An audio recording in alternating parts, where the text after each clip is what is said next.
ciidamada xoogga dalka Soomaaliya iyo kuwa deegaanka Warciise ee gobolka Shabeellaha Dhexe ayaa howlgal ay sameeyeen kadib waxa ay sheegeen in gacanta ay ku soo dhigeen rag ka tirsanaa Al-Shabaab oo ku sugnaa deegaankaasi. Howlgalka waxa horkacaya gudoomiyaha maamulka gobolka Shabeellaha Dhexe Mudane Axmed Mayre Makaraan iyo saraakiil ka tirsan ciidamada xoogga dalka Soomaaliya. waxaana inta lagu guda jiray howlgalka ay sheegeen in ay sidoo kale burburiyeen maxkamaddii Al-Shabaab ee deegaankaasi. mid ka mid ah Al-Shabaab oo la hadlay warbaahinta kadib howlgalkii lagu soo qabtay ayaa waxa uu ka warbixiyay waxyaabaha uu u qaabilsanaa Shabaab. anigoo Maxamed Jeelle Jarre Suuba maamulka Al-Shabaab waxaan uga shaqay jiray sikada qaadowgeer iyo tawarucaadka intii 10 sano anigoo ah nabadoon qabiilna ah sikana qaadaya waxaan ka aruuri jiray soono jowhar burkama bareeyo ilaa intuu dhaxaysa dabagaab raagceel inta ka sokaysa isbedel waxa ii muuqdo waxtar ah oo waxgal ah oo maaragtay oo wanaag ka muuqdo anigana hadda mugaas aan saas dhaxayay ma isqarihayn ma leexleexayn ma dhaqaajihayn ma gagambahayn waxaan ka rajayaa nabadgelyo iyo wanaag iyo wadajir iyo gobolka nadiif. gudoomiyaha maamulka gobolka Shabeellaha Dhexe Mudane Axmed Mayre Makaraan oo ka hadlay howlgalladii ay sameeyeen iyo meelaha ay ciidamada gaareen iyo waliba maxaabiistii ay ku soo qabteen howlgalladaasi. maalmaha waxaan maartay howlgalka wadnay tuulada Warciise iyo Wardagax muddo 3 maalmooda howlgalkaas oo lagu nadiifiyay haraadiga ka heray nimankii qawaariijta ahay oo ummadda dhibaatada u geysay wadankan. alxamdulillah waxaa noo suurta gashay in dad badan oo kamid ah dadkii maartay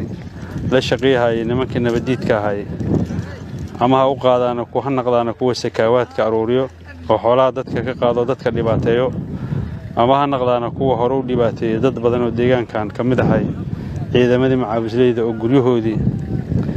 iyo xoolahoodii in la dhaca ka shaqeeyay guryahoodana in la guba ka shaqeeyay iyo kuwa kale oo maartay ka tirsan kuwaas ayaan maartay qaybo badan oo kamid ah dadkaas ayaa la soo qabtay waana la xiray oo maartay waxay u loo gudbiyay degmada Raagaceel ayaa lagu xiray sida ay u kala daran yihiin hadduu Ilaahay ila dambiyadooda lagu kala qaadi doonaa waxaana loo gudbi doonaa maartay meesha waajibaadka looga mari doono xadgudubka ay u geysteen dadka deegaankan degan ama dhibaatooyinka ay u geysteen. waxaan u sheegaynaa qofka soo joogto meeshan ama deegaanadan ku sugan oo la shaqeeyayso nimanka nabadiidka hadday xaatee telefoon kaliya kula shaqeyso ma la dhaafi doono waana lagu raad joogaa waana la soo qaban doonaa. meelaha ii xiran shabaab ay soo waraanaha ku hortaagan hadaadan naga cabsayn manin telefoon durkaas oo waana karaama badan haddaad amarkiisa qaadatay kayna diido kayna socay aniga meesha taagan waana ballan intilaab laga qaado qof waliba ganacsigeeda ha furato si xurriyada ha u shaqeysato shabaab meesha ma joogo mana soo socdo mana soo naqahay qof kastaba si xurriyada inay u shaqeysatay sharaf ku noolaataan rabnaa. aad iyo aad dadka deegaankan joogo waxaan u sheegaynaa dadkii hadda ka hor wixii ka horeeyay dadka u tiftifay ama dadka u rufiyaanay ama dadka maarta wararka beenta u sheegay dad ee ku dhibaatay jira shabaab maalintan ku helno ciqaab ayay la kulmi doonaan sharcigaana la horgeey doonaa. qofkii ka baxay yiraahdo waa soo dhiibay waana wixii shalay aan dimbiga aan galan waxaan rabaa in la iga cafiyo qofkii yiraahdana marka dawladda ayada maartay dadkeeda jecel ayada maartay baabka naxariista ayada u fiirihayso laakiin inaan anaga soo qabanay waqti ku bixin baabka naxariista loo fiiri ma sharcigu mara haduu Ilaahay yiraahdo. Maxamed Yaasiin Maadi Maxamed Qalfa Universal TV magaalada Jowhar. ciidamada xoogga dalka Soomaaliya iyo kuwa deegaanka Warciise ee gobolka Shabeellaha Dhexe ayaa howlgal ay sameeyeen kadib waxa ay sheegeen in gacanta ay ku soo dhigeen rag ka tirsanaa Al-Shabaab oo ku sugnaa deegaankaasi.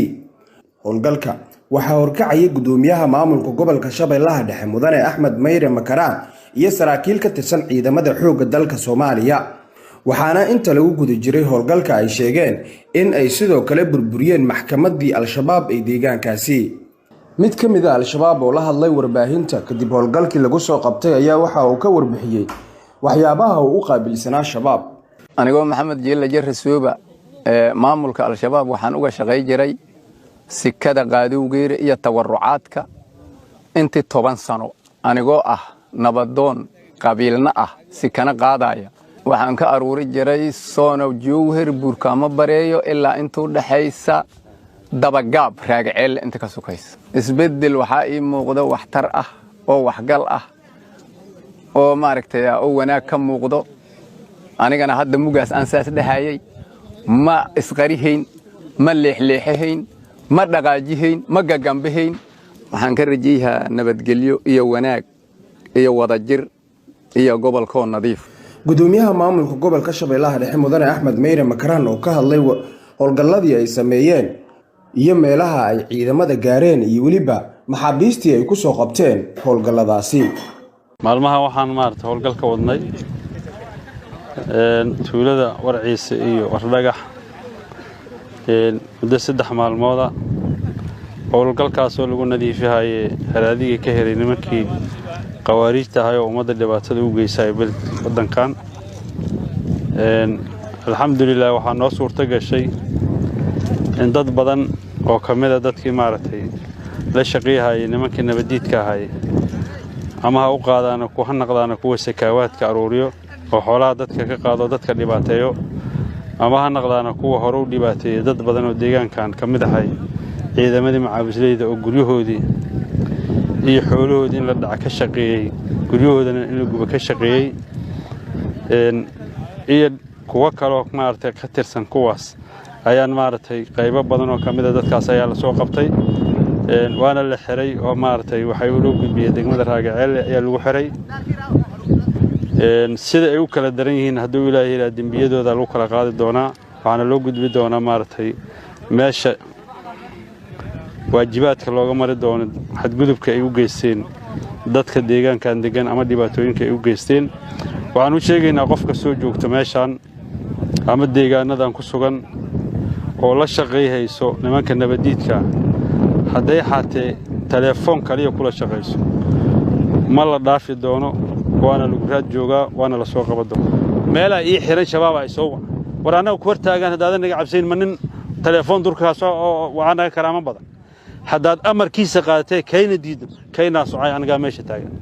waana ballan in tilaab laga qaado qof waliba ganacsigeeda ha furato si xurriyada ha u shaqaysato shabaab meesha ma joogo mana soo socdo mana soo naqahay qof kastaba si xurriyada inuu u shaqaysatay sharaf ku noolaataan rabnaa aad iyo aad dadka deegaankan joogo waxaan u sheegaynaa dadkii hadda ka hor wixii ka horeeyay dadka u tiftifay ama dadka u rufiyaanay ama dadka maarta wararka beenta u sheegay dad ee ku dhibaatay jira shabaab maalintan ku helno ciqaab ayay la kulmi doonaan sharcigaana la horgeey doonaa qofkii ka baxay yiraahdo waa soo dhiibay waana wixii shalay aan dimbiga aan galan waxaan rabaa in la iga cafiyo qofkii yiraahdana marka dawladda ayada maartay dadkeeda jecel ayada maartay baabka naxariista ayada u fiiriyayso laakiin inaan anaga soo qabanay waqti ku bixin baabka naxariista loo fiiriyo ma sharcigu mara haduu Ilaahay yiraahdo Maxamed Yaasiin Maadi Maxamed Qalfa Universal TV magaalada Jowhar